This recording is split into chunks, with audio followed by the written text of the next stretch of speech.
Welcome to the Graduate Job Podcast, your home for weekly information and inspiration to help you get the graduate job of your dreams. Welcome back, everyone, to the Graduate Job Podcast with your host, James Curran. The Graduate Job Podcast is your weekly home for all things related to helping you on your journey to finding that amazing job. Each week I bring together the best minds in the industry, speaking to leading authors, entrepreneurs, coaches and bloggers who bring decades of experience into a bite-sized weekly 30-minute show. Put simply, this is a show I wish I had a decade ago when I graduated. This week I speak with LinkedIn guru and fellow podcaster Mark Williams. Mark is an independent LinkedIn trainer, an all-round 8th Dan Grand Jedi Master in LinkedIn, and his knowledge on the website and how to use it effectively is extremely impressive. We delve into how to go about creating a profile which is going to get results, and also how you can use a site to effectively network, make contacts and stand out, even as an undergraduate with little work experience.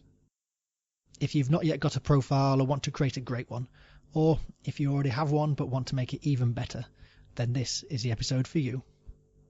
As always, all links we discuss and a full transcript are available in the show notes at graduatejobpodcast.com/LinkedIn. And stay tuned to the end for a special offer from Mark just for you. But without further ado, let's crack on with episode 17. Hello and welcome to the 17th edition of the Graduate Job Podcast. I'm excited today to be speaking to Mr. LinkedIn himself, Mark Williams. Mark is an independent LinkedIn trainer and also fellow podcaster on the excellent LinkedIn Formed podcast. And today, unsurprisingly, we're going to delve deep into the topic of LinkedIn. Mark, a very warm welcome to the Graduate Job Podcast. Thanks, James. It's good to be here. So I've given our listeners a very brief introduction, but before we crack on, would you like to introduce yourself properly and tell us a little bit more about what it is that you do and what your business does? Yeah, sure. So my name's Mark Williams. I'm kind of known as Mr. LinkedIn. That's actually just a Twitter name, really, Mr._LinkedIn. I'm a LinkedIn trainer. I work with organisations and individuals in how to use LinkedIn for all kinds of different purposes, to be honest with you. I train sales teams, I train marketing teams, I work with job seekers, and I work with recruiters as well, so kind of both sides of the table there, really. I've been doing this since 2008, and prior to that I was in recruitment, so I spent about 20 years in the recruitment industry, and obviously during that time was when LinkedIn came along. So I've used it as a user, as a recruiter, and I've worked with many different people using it for all kinds of different purposes. Excellent, and I was thinking this morning about how long I've had a LinkedIn account for, and I reckon it must be about 8 years, I think. But I didn't start mine till a couple of years after leaving university, and once I'd joined, I've been working for a little bit, and I joined a graduate scheme of a large company, and that's when I think I started my profile. Now, the majority of the listeners are still at university, and the question I have for you is, would you recommend starting a LinkedIn account while still at university, and if so, why? Yeah, definitely. I think it makes a lot of sense because recruiters use LinkedIn as a tool to find candidates. And I mean all kinds of recruiters, so that could be just a line manager working in a company who, needs to recruit a graduate, doesn't have an HR department or any resources within the business and just decides to go and recruit themselves. They'll go to LinkedIn. To corporate recruiters who have a specific brief to specialise in recruiting graduates. You get plenty of those, even people with graduate recruitment manager as their job title. You'll find those kind of people using LinkedIn all the time as well. And then obviously recruitment agencies, and some agencies specialise in graduates, some occasionally do graduate positions, but they'll be using LinkedIn all the time as well. I mean, the bottom line is that, show me a recruiter that doesn't use LinkedIn extensively, and I'll show you someone that's not as successful as they could be.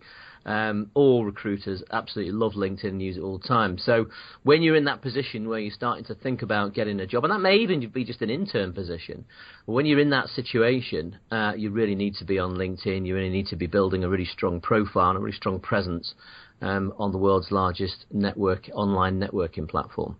Yes, definitely. And I saw some stats recently that were crazily high, saying I think it was 98% of recruiters and 85% of hiring managers use LinkedIn to find clients. find candidates. Sorry, so it's the numbers are huge. Yeah, absolutely, and people will use social recruiting is a big area really, and so that's meaning recruiting through social media of all different types. But LinkedIn's by far the number one. And it's interesting, actually. I saw some stats recently they weren't up to date. Actually, they were from 2013, but these numbers would have only increased since. And something in the region of 78% of recruiters said they had hired through social networks, and out of those, 92% said it was LinkedIn that they hired through. You can use Twitter to recruit, and you can use Facebook to recruit. But the predominant success that people tend to have with those platforms is by promoting vacancies, advertising. Whereas LinkedIn, whilst it is a good advertising platform, one of the things that people often don't understand about LinkedIn is that LinkedIn is primarily a searching platform. So recruiters use LinkedIn to find people. They will also advertise their vacancies. They may as well, because largely it doesn't cost anything. So, but it's almost more of an afterthought than specifically why they're going to LinkedIn in the first place. And that's very much the changing face of the way recruitment has developed over the last 5-10 years. It's become much more proactive than reactive. You could argue that advertising is proactive because you put an ad out there, but it's not that proactive. You're putting an ad out there and then reacting to what comes in, whereas really good recruiters aren't going to wait for that. They're going to go out and find the best talent they possibly can by being proactive and searching for people, and LinkedIn's the number one tool for that. Definitely. So starting from the beginning then, one of the clients that I coach, helping with their graduate job search, they were quite daunted with they didn't have a LinkedIn profile and they didn't really know where to start. So starting with a blank page, imagine you've got a university student who's still at university. They don't have much work experience. Where would you start with a LinkedIn profile? What would go into it, and how would you want to build it up? Okay, I mean, it's a fairly simple process actually with LinkedIn now. They've made it quite easy. You literally just sign up with an email address, and then they just start asking you questions. Simple questions like, where do you live, what's your postcode, where do you work, which obviously isn't necessarily going to be the case with a graduate, but simple questions that are very easy to answer. And what you're actually doing is you're populating a profile as you do so. But then when you've done that kind of basics, and this is one of the challenges I think with LinkedIn, is that people kind of think that's the job done really. They've created a basic profile just to get on LinkedIn. Their intention wasn't actually to create a profile. They were just answering the questions to get onto LinkedIn. That's a mistake, because when you're using a tool like LinkedIn, you need to understand that it is a two-way street. So even if you're thinking, well, I'm just looking for jobs that I can apply to, I'm just looking for ads on there, so I don't need to worry about what my profile looks like. Big mistake. As I've already said, LinkedIn's used it as a search tool. And even if you did apply, then what's going to happen, if you haven't got anything in your profile, someone's going to come to your profile and think, that doesn't look very good. So you do need to create a really good profile. You do really need to take a lot of time and attention over making sure that you get it right. I guess that there's sort of 4 areas that I would say. There's a lot to a profile. In this session, we probably don't have time to go into all of it, but I would say the 4 things that you really need to think about. Number 1, profile picture. Absolutely critical and massively underestimated by a lot of people. This is a professional network, so your photograph needs to be of reasonable quality, headshot only, and only you. So, don't try and be funny. Don't try and be clever. Don't try and be Mr. Smart who's, putting on a funny face or wearing a silly hat or something else.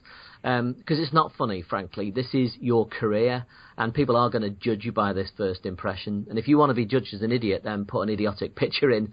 But a lot of people do that. A lot of people think they're making some kind of statement about themselves by putting in some stupid picture. Not a good idea.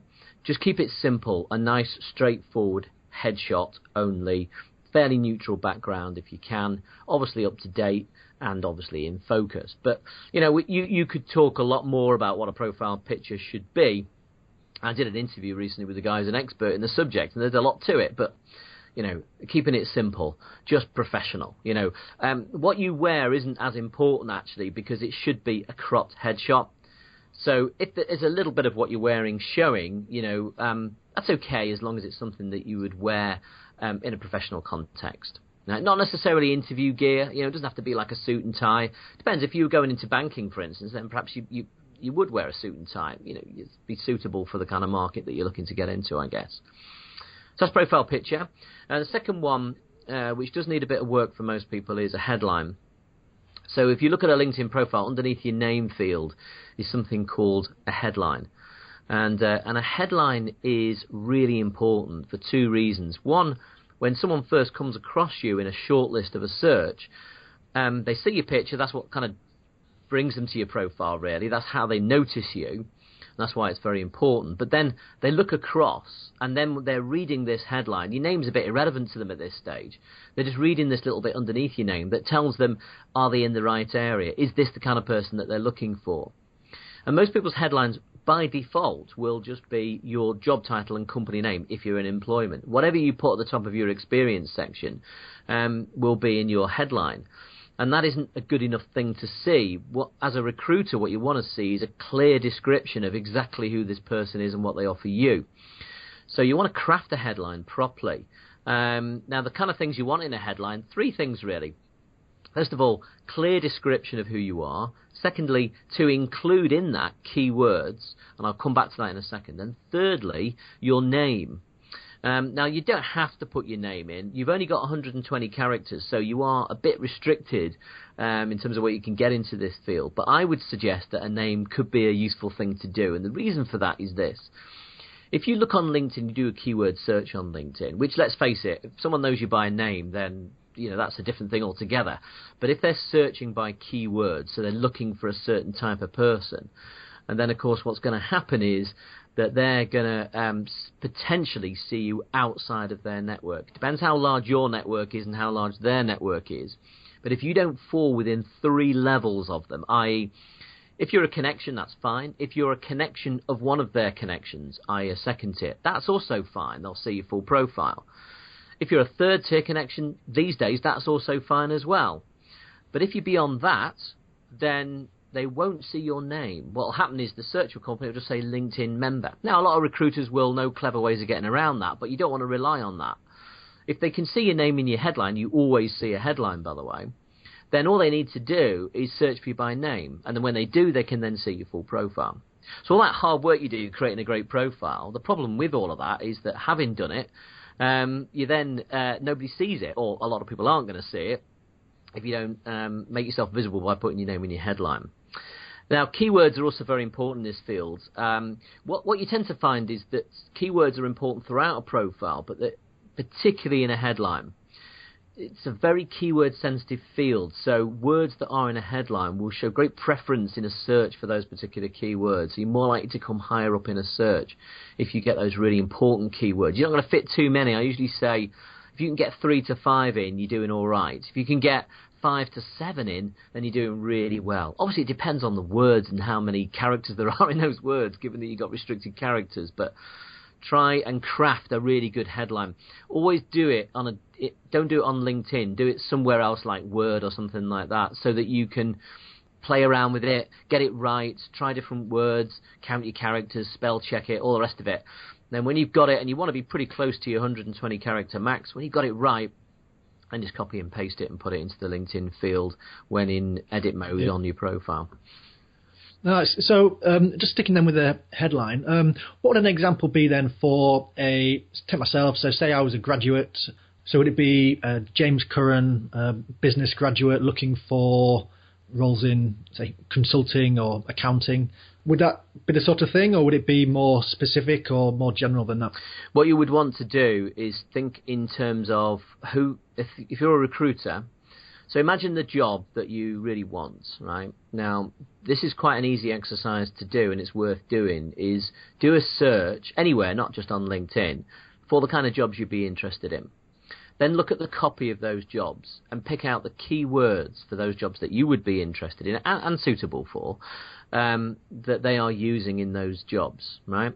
Now, then you want to make sure that those words are included in your headline, or certainly within your profile, and ideally within your headline if possible. So, they may be, they have to be true, but when I say true, it could be something that you've studied as part of your degree. you're not necessarily saying that you have lots of experience in X, whatever that might be, but you have some knowledge of it, and so there's no harm, therefore, in putting it in your headline. Now, when somebody's searching, especially at graduate level, they're not necessarily expecting you to have a lot of experience, but they want to understand that there's some level of applicability. So they're putting in keywords, and you may well and more likely to come up high in that search result if you've got those keywords in your headline. So you have to do your research on keywords. There's also tools you can use. There's a tool on Google AdWords that you can use, or actually quicker than that, because you have to create a Google AdWords account to use that tool. You can use a keywordtool.io is a useful site to use. And what you basically do is you start with a couple of keywords that you're fairly confident are applicable, put those into a search in there, and it will suggest loads of other words that are regularly being searched on that are applicable to the words that you've already put in. So that might give you some more ideas. I always say to people, try and come up with a top 10 in order as well. So, 1 to 10, these are my most important keywords. And if you can get, as I say, 5 to 7 into your headline, that'd be amazing. 3 to 5 minimum. Okay, no, that's it's not one that I've thought about before, and it's not one that I've used in that way either. It's worth also saying, James, at this point, that because it wouldn't be right if I didn't say this really, that the most keyword sensitive field in your whole profile is your name. It's also the most keyword sensitive in terms of things outside LinkedIn. So Google search. If you Google search or do a Google search and you find a LinkedIn profile, it's almost always because there's something in the name field that you're searching for. And so you will find a lot of people on LinkedIn are starting to put keywords in their name field. I'm not a fan of it. It is against the rules. LinkedIn state pretty clearly in their terms of use, the user agreement they call it, which we all agree to when you sign up for an account, that you should not include anything in a field for which it's not meant. And clearly keywords are not meant to be in a name field, yeah? That's a pretty obvious, blatant breaking of the rules. Now, I'm not saying that we always have to, follow LinkedIn's rules because they can make up whatever rules they like, and, why do we have to follow them?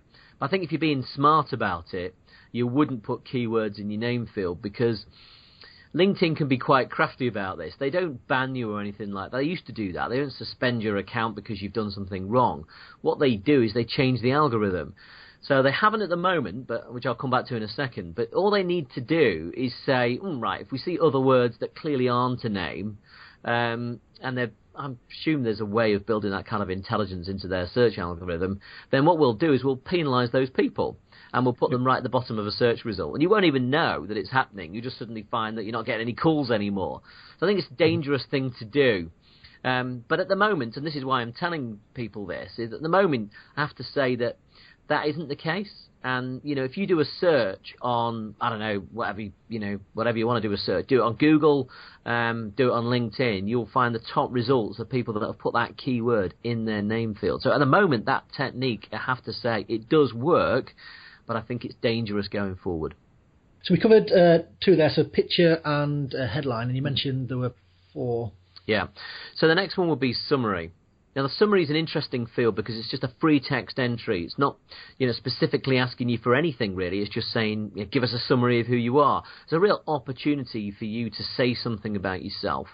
And I know you recently interviewed Jennifer Holloway, didn't you, on personal branding? Yep, episode 12. Okay. Well, I refer to episode 12 because I'm sure she would have covered the kind of stuff that's important in your summary. She may not have referred to it as being a LinkedIn summary, but the kind of stuff that Jennifer talks about is key to your LinkedIn summary. What you're trying to do in here is explain yourself, introduce yourself in a way that shows you as being a very authentic, real person. And it's very important. People do pay attention to this. Not at search stage. Don't get me wrong. A recruiter doing a search is not going to read your summary. They're not interested. They're interested in whether you fit the keywords. But where this comes into play is where you're lucky enough to get an interview. And that, you turn up to the interview and, you're nervous and you sit in reception for 10 minutes twiddling your thumbs thinking, how's this going to go? What are they going to ask me, etc., etc. Well, in that 10 minutes that you're doing that, guess what they're doing? They're sitting there reading your LinkedIn profile. I guarantee it. They just almost every time someone's going to do that. Now, when they read your LinkedIn profile, they're now skipping the keywords. They're not interested you've got that far. They're okay with that. They know that you're obviously suitable to some degree. They're now interested in who you are and what kind of questions they're going to ask you. and that's when they start reading your summary. And so it's a massive opportunity for you to set the scene, really, create the situation that you want it to be. And it's very much your opportunity to create a really good first impression, because they're about to meet you. You know, when the door opens and you walk into that interview room, are they thinking to themselves, great, can't wait? Or are they thinking to themselves, you know, how long can I make this one last? You know, and I do honestly think it makes a big impact. So a summary needs to be an introduction to yourself. If you want a bit of structure to that, Jennifer talks about this in a bit more detail than I would, but I always say to people, a brief structure would be break it down into 4 areas, really. Firstly, just say hello. So it's kind of, this is who I am. And then secondly, say, this is why I want to do what I want to do, right? This is, and, you know, you just talk about why you're really interested in your subject. Make sure that comes across, because nobody wants to employ you to do something if you're only doing it as a job. Nobody's interested in that. They want to know that you've got real energy, passion, and you really want to get involved in this, you know. And that must come across in that section. That's your chance in the summary section to do it. Then the third bit is kind of, this is what I want to do. So, you know, this is me, hello, this is what I'm all about, da-da-da. And then, you know, the kind of factual stuff is the what. So I'm looking for roles in A, B, C, and D. So, you don't say a lot there, but just keep that pretty factual. The fourth thing is actually kind of the first in a way, in that it's different in that it goes right at the top of your summary, but you put contact details right at the top of your summary. And the reason for that is that a lot of people will view a profile through a mobile app these days. And when you view a profile via mobile and you look at the summary section, you only see the first line, and you want that bit to be the bit that says, this is how you can get in touch with me. To make it easy for people to get in touch, so you put your email address right at the top of the summary there. That can be quite a useful technique. Oh, they're really good points. And, I mean, would you recommend that people put their personal email on and encourage people to contact them via email or via LinkedIn? Yeah, I mean, the evidence of the research shows that people would prefer to contact people through LinkedIn. But because the problem is they might not be able to. So the way LinkedIn works is if you're connected to someone, you can send them a free message. You can invite them to connect, but LinkedIn tell you shouldn't invite them to connect unless you know them or have made some level of contact with them first. So people are sometimes going to be reluctant to do that. And actually, when I train recruiters, I encourage them not to write to someone through an invitation to connect. Recruiters do this, don't get me wrong. And there's a little tip coming up here in terms of how a graduate should deal with an invitation to connect as well. But first of all, let me just say, I'll say to a recruiter, for goodness sake, don't tell someone about a job in an invitation to connect. It's a big mistake because they probably won't see it. What will happen is they'll just get an invitation to connect. They'll view it on mobile, or they may view it on the desktop version of LinkedIn. But there's a little kind of, at the top right-hand corner, there's a little shortcut that's very mobile design, if you like, that's got a tick and a cross. They don't see your message in there. So they either go tick or cross. Either way, it doesn't matter whether they accept it or whether they reject it. They haven't seen your message. So even if they accept your invitation to connect, they've not come back to you, so you're assuming they're not interested. But actually, they didn't see it. Yeah.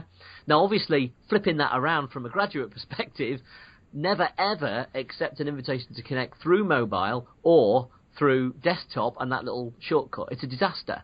Because someone may well have written you a message in there saying, I've got this really fantastic job for you, and you won't know about it unless you go to your inbox. And in your inbox, on the left-hand side of your inbox, it starts with your messages, right? But then the second sort of folder, if you like, on the left-hand side you'll see, it says invitations. Click on that, and then you'll be able to read the actual message they've put when they've personalised the invite. Because I know I've been, when I've wanted to connect to people, I think I've been using my app. I want to write a little note to say why I wanted to connect with them, but it doesn't give you the option. It just says connect with this person, and then it just sends, and then you know that you've just sent a blanket invitation without any specialised words in it. Yeah, that's not a good idea. What you need to do, you can actually customise an invite from mobile these days, but it's not that obvious how you do it. But basically, it's probably the best way of inviting through mobile these days. But certainly if you're using desktop, always go through the profile, click on connect, and then write a message. People often ask me on desktop, well, I'm also forced to give a reason, and I don't know what to put because none of them are true. And the answer to that is it doesn't matter what you put because nobody ever sees it. So it's one of those things, but don't bother with that. But on mobile, what you do is... Now, it depends on whether you're using Android or iOS, but at the top of the page, where you go to their profile page on mobile, what you'll see is a big blue button. I'm pretty sure it's blue on both apps, Android and iOS. If at the bottom it says connect, don't click on that, right? I know you'd think that's the obvious thing to do, but don't click on that. What you do is you go at the top of the page, top right-hand corner. Now on iOS, it's what's normally seen as the share symbol. So it's a square with an arrow pointing out the top of it. And you click on that, and then you see the option to customize the invite. On Android, it does depend on the Android device, so it gets even more complicated. But the two examples I can give you, top right-hand corner is 3 dots. And if you click on the 3 dots, it gives you the option to customize.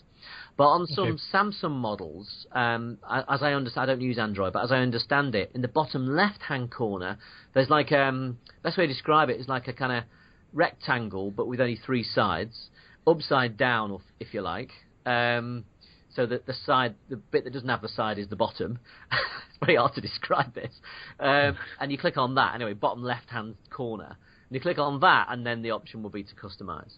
So you'd never find it, really, just by kind of experimenting. Well, someone did once, and then told me about it. But it's not very intuitive, unfortunately. But that's a really good way of inviting people, because actually you can invite anybody on LinkedIn that way and customize the invite, which is not the same actually for desktop. It's not as easy to invite on desktop that way. So mobile's actually a better way of inviting people these days. So we've got picture, headline, and summary as the 3. What would you recommend as a 4th tip? Okay, so the 4th one would be to make sure that you put something within your experience section. Now, it's difficult as a graduate, I know, but people are looking for some relevant experience, internship experience, or even holiday work experience. Now, if you haven't got any, okay, you haven't got any. And obviously, you can't change that now. But clearly, if you're thinking seriously about your career, you should have got some work experience. Make sure that it is in there, because they are always looking for that. They're always looking for some demonstration that you've shown that you know what it's like to turn up for work. Right? And honestly, it almost doesn't matter. Obviously, if it's relevant, then better. But it almost doesn't matter. They need to know, and it's really a concern to people, because I've been there. I've recruited graduates who have not got the first idea what it's like to turn up to work. And I'm like, do I really have to tell you and train you what it's like to turn up to work every day? Well, that is a concern to people. And if you have done that and have experience of showing that you consistently are able to turn up and deliver in whatever the job is, then that matters. And you might not think it does, but to employers it does matter, and they want to see it. It also gives them more to ask you. Is that one of the hardest things about graduate recruitment is, well, what do I ask you? I mean, you haven't done anything. So, if I'm interviewing someone who's got 20 years experience, I've got loads of material to interrogate. But with you, I've got nothing to interrogate. And that's not good for the interviewer, and therefore it's not good for you. So, give them something to ask you. Give them something that they can really start digging into to be able to then show your qualities as someone that they want to employ. Brilliant advice there. And just go back to your very first point about the picture. So when I spoke with Jennifer Holloway in episode 12, her website recommendation was a website called PhotoFeeler, where you can put a picture onto this website and people will rate your picture in terms of how professional you look, how likable you look, how influential. Yeah, it's a good way to be able to find a LinkedIn picture that ticks all those boxes. Because as you mentioned, I'm amazed when I see even recruitment professionals and the pictures, like them taken in the pub with 2 people next to them who've been chopped off, and you think, oh, you must be able to find a better picture than that. Yeah, no, absolutely. It's not a bad site, that. All I would say to people about it, you need a bit of a thick skin if you're going to use that site. Okay. You're asking a question, you're going to get an answer. And obviously, if you put a really ridiculous picture in there, but you're probably not going to use that site unless you put a fairly decent picture in. And but then you're going to get people coming back with feedback that you might find you don't like.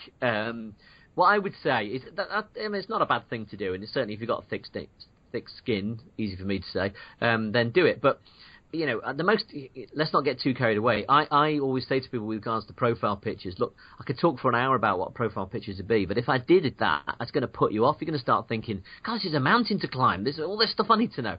Look, it just needs to be a close-up headshot, all right? Close-up headshot of you looking professional, right?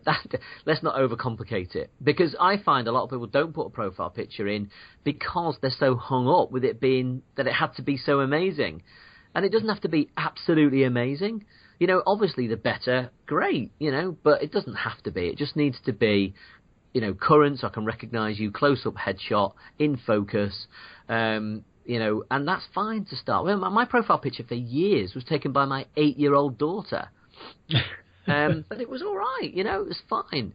I've got a more professional one now, but, you know, it's not, you know, it's important. Don't get me wrong, it's a very important part of a profile, but if people are not putting something in there because they're so worried that it has to be X, Y, and Z, it doesn't have to be perfect. It has to be good, yeah? So that would be my advice on the profile picture. No, that's good advice. So we've covered what makes a good profile. So we've built a profile. How then would we go about networking and beginning to build contacts? So go back to the example of a student again. Majority of my contacts probably other students, maybe lecturers and a few people I've worked with. How can I begin to network effectively and approach people who are outside of my network? It's a great question, that. I think two things I'd do. One would be to use groups. And groups are a fantastic place to start integrating yourself into a community of a place where you are going to want to end up working. And it'll do two things for you. One, you'll really learn a lot from it, right? So, you know, actually spending time just observing, to be honest, as much as anything else. You know, just go into a group and just listen to it or read what they're talking about. It's fascinating, and you'll gain all kinds of insight, even if it's just terminology, to be honest. But you'll gain all kinds of insight into what that is all about. Secondly, you'll get the opportunity to actually engage with people and then connect with them and start building your network. Building your network is often underestimated by people, and it's massively important. And I always think back in my career, and I massively underestimated the importance of a network. And I think it was only once I got to about the age of 30 that kind of dawned on me that this is actually pretty important, isn't it? And you start realizing that, you know, things start to happen because you know a lot of people.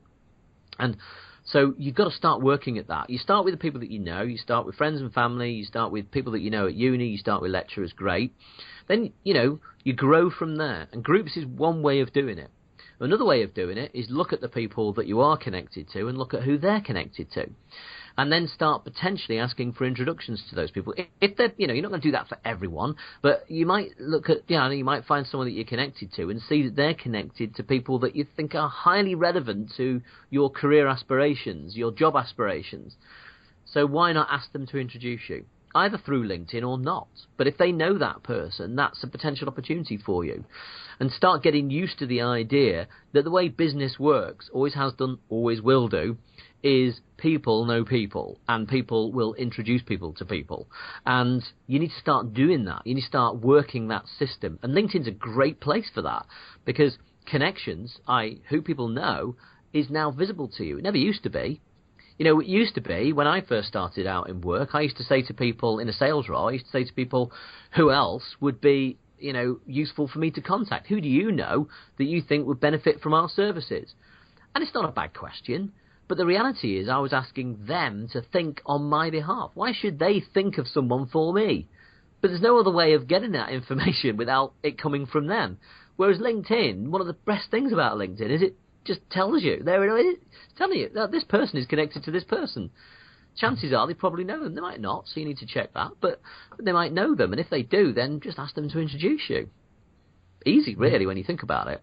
No, definitely. And say in that situation there where you're being introduced through someone or you're contacting somebody cold, what's the best way to do it? I mean, the standard way is you see lots of people I get lots of invitations with, LinkedIn user would like to connect with the name, or hi, I'd like to connect, and you just think, I don't know this person. Who are they? Delete. What is the more effective way to do it? Well, so there's two sides to this, really, or two stages to this. The first stage, if we're talking about connecting, then I was more talking about, you know, actually building your network and introducing yourself first. So you can do that in a number of ways, either, you know, off LinkedIn, right, so on the phone or whatever, or through a group. So if you're in a group and you find somebody then you can send them a direct message free of charge. You don't have to buy InMail or anything like that through the group, as long as you find them in the group. So you find them, search them in the group under the members tab, and then you can send them a message. But if you've been involved in the same discussion in a group, you don't necessarily need to do that. But what you then do is you invite them to connect and refer to the recent engagement. So an example would be, I found this person in a group. They look interesting to me. They're maybe, fairly senior in the kind of organisation that's one of the companies that I'd like to work for. So I'm going to approach them. I'd like to approach them. I'm not going to approach them and say, hey, have you got any jobs? Right? Not good. Don't do that. What I'm going to do is I might approach them and say, hey, look, I just thought I'd reach out to you. I'm a graduate looking for my first opportunity in X, Y, and Z. I wonder if you could offer me any advice and help. Now, that's different, right? Now, if they've got a vacancy, they'll probably suggest that you apply to that. But if they haven't, they may suggest there's people that they could introduce you to, or they may not, but they may give you some interesting tips and advice. You'll find, actually, one of the only times in your career where people will happily, openly give you lots of advice is when you're a graduate looking for your first job. It's relatively easy at that stage. I do a lot of workshops with people 10, 20 years into their career, and I talk to them about this technique, and they go, well, it's a bit easy when you're a graduate. It's much harder now, which is probably true, but it still can be done. But certainly as a graduate, you'll find that people, on LinkedIn particularly, because it's a networking community, they'll definitely help you if you ask, but you have to be brave enough to just ask for help, right? So I would take that approach. And then however you've engaged with them, whether that be on LinkedIn, off LinkedIn, through a group or whatever, once you've engaged with them, then connect with them, right? Because if it just, as you rightly said, we all get invites out of the blue from someone we've never heard of, some random person who just suddenly sends me an invitation to connect. Well, why would I say yes to that? Now, some people would, but a lot of people wouldn't. And so you just don't want to take that gamble. Engage with them first, and then as your second point of contact, ask them to connect. Mark, you've given us so many valuable tips on LinkedIn, but unfortunately time is running away with us. But before we finish, let's move into the quick-fire round of questions. Is there one book that you would recommend our listeners to read? I read a lot of books, It's a difficult question for me. But I think, given the audience here, I would recommend The Element by Sir Ken Robinson, which is all about finding, when you talk about people being in their element, doing something they're really into. When you're in that situation, you'll always perform at your best, and that book's all around that subject. It's very good. Ken Robinson's fantastic, really good guy, English guy over in the States. I think his TED Talk is the most watched TED Talk of all time. So, wow, very good. Excellent, and I'll link to both the book and the TED Talk in the show notes, everyone. And Mark, what one website would you recommend for listeners to use? I'd probably recommend Udemy, actually. Udemy.com, which is video training tutorials. You can go to YouTube and find out lots of information, but a lot of YouTube videos are going to be promos, really. They give you a little bit of information, but not the full picture. In my view, if you want to learn about something properly, you probably need to pay a little bit of money. Now, there's lots of video training out there that costs a lot of money, which you probably can't afford when you're coming out of university. Udemy courses are pretty reasonably well priced, and they're from people all over the world, and pretty much every subject you could ever imagine. And if you go onto udemy.com, sign up, doesn't cost you anything, search through, you'll find courses. You'll often find they're very heavily discounted, so it's quite reasonable, actually. And you can really learn a lot that helps you both in your job search and virtually everything else you could ever imagine as well. Excellent. Again, that's a new one for me, so I will have to check that one out myself. And finally, what one tip would you recommend to listeners that they can implement today to help in their job search? All right, I'd say start a blog. If you haven't already, start creating a positive professional digital footprint. It's a very, very powerful thing to do. And then promote it. And when you're applying for jobs, make sure that people read it. And they'll find out a lot about you, which is what they want. Why not start a blog about your job search? The story of your job search and all your experiences. Keep it professional, obviously. Don't say anything silly in there. But equally, be authentic. And you'll find if you're creating material, content that is about you and demonstrating your character, you will find people will want to refer to that when recruiting you, and it could really do you a lot of favours.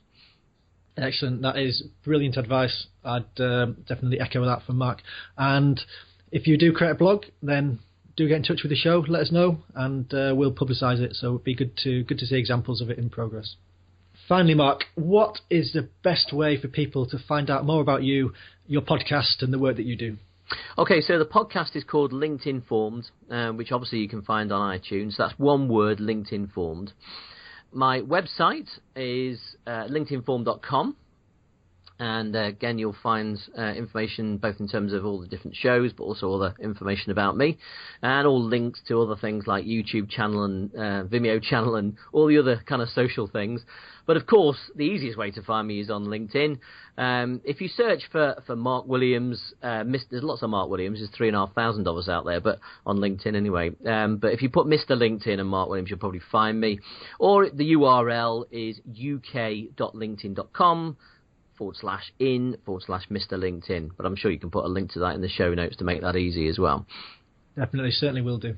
Mark, thank you very much for your time today. It's much appreciated. Great. Okay, enjoyed it. Thank you. My thanks again to Mark Williams. I told you at the beginning he knew LinkedIn like the back of his hand. Lots to take away from that episode, but the key one for me, and a simple one, is start a profile. It doesn't matter if you're in your first year at university or if you already have a job, create a profile. Not only so that you can contact other people, but so that they can contact you. Follow Mark's 4 tips and let LinkedIn guide you through the process of building a profile. It doesn't take long and it'll serve you well in your job search. Now, for those of you worried about privacy, skip the steps that you don't like, whether it's putting your school information down or adding personal hobbies and things you're interested in.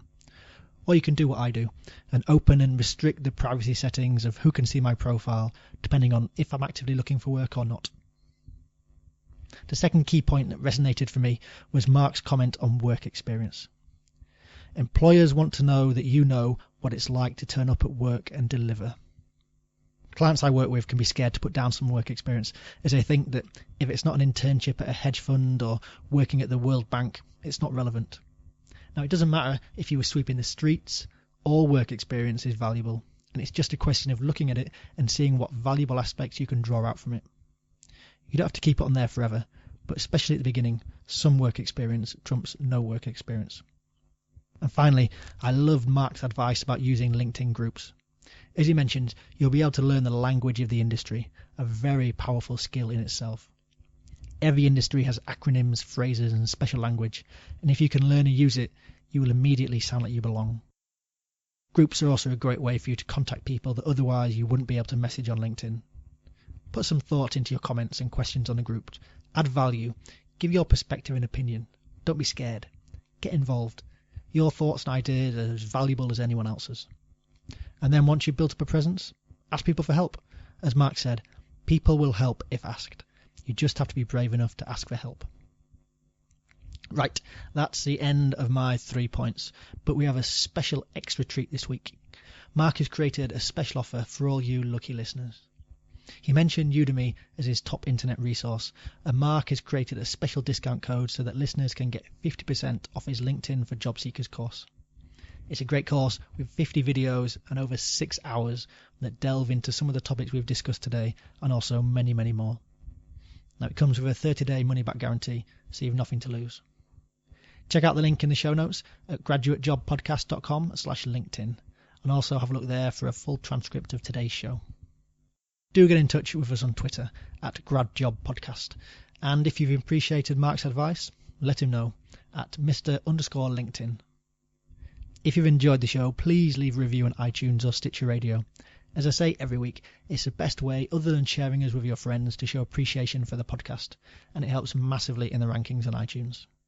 To that end, a big thanks to Dan Buggy for his review this week. Found the podcast towards the end of a six-month career break around Asia. It's really helped me to focus and prepare with my current job search. There are loads of tips, and my favourite episodes are Episode 3 on job hunting secrets and Episode 10 on creating an amazing CV. Keep up the great work. Many thanks, Dan. I really appreciate your feedback. Right, that is everything from me. As always, I hope you enjoyed the show today, but more importantly, I hope you use it and apply it. See you next week.